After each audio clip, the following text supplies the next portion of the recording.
Perhaps the most helpful thing, in thinking about character development is that that meeting new characters in a novel is a little bit like meeting people for the first time when you've moved to a new town. Everybody is new to you. You don't know anybody.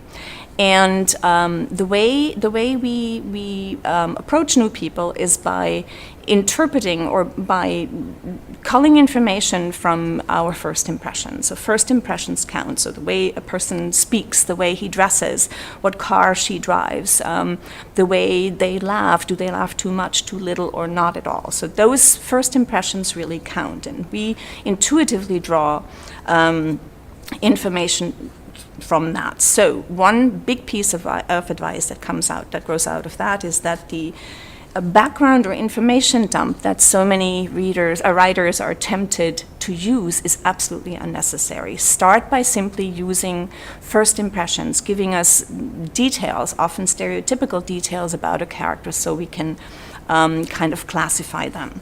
Say that's step one. Step two, let us hear how they speak. The way a writer speaks says a lot about a person. Geographical background, age, educational background, social status, all those things flow into the way we talk, into our speech patterns, the vocabulary we use, and even what we talk about and whether we talk much or little. So every writer needs to make sure that the words they put into their characters' mouths are the characters' words and not the writer's words.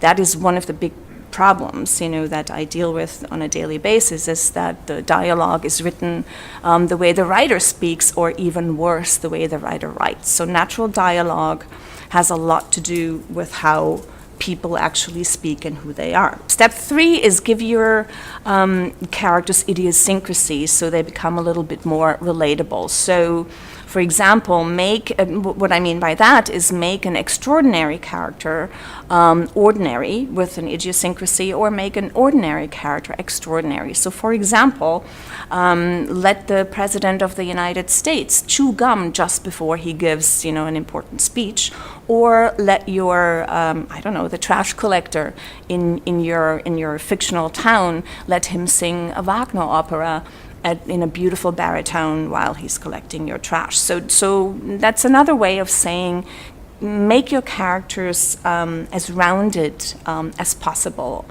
We all have so many contradictions, so give us these contradictions. Don't create purely stereotypical characters or cardboard cutouts.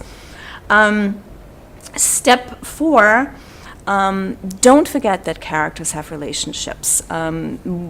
If we go back to the fact that meeting characters is like meeting people in a new town, when we get to know people, we learn a lot about them, when they interact not only with the people we also know, but when they interact with with their family, with their friends, and that is what you want to show us. So because every single character has a social network where they are liked, where they are important, where they matter to people. So even a bad guy has a mother who loves him, and he presumably loves his mother as well. So again, give us rounded characters that have a social network around them, and give us an idea of who they are and how they interact with them.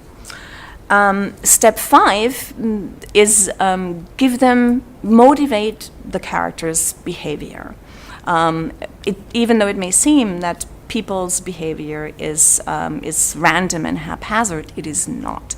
At the most basic level, we are all wired to avoid pain and to seek pleasure. So show us your character's pain and show us their pleasure.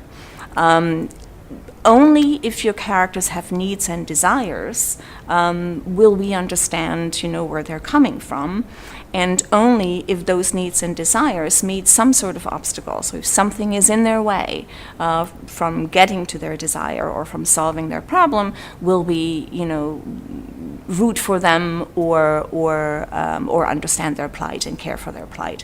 What you want to do is you want to create empathy for your characters, both with all all the methods that are, all the strategies I just discussed, but definitely also with explaining to us why the characters are doing what they're doing. So the sixth step then is to show us change. Characters should not remain static.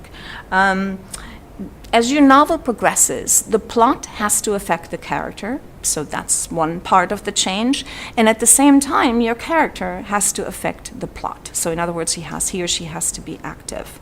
Plot and character have to interrelate, have to constantly, change and affect each other, or else you'll end up with a static manuscript. This is not necessarily true for every single one of your characters, but most definitely for your main characters. They need to affect the plot, and the plot needs to affect them.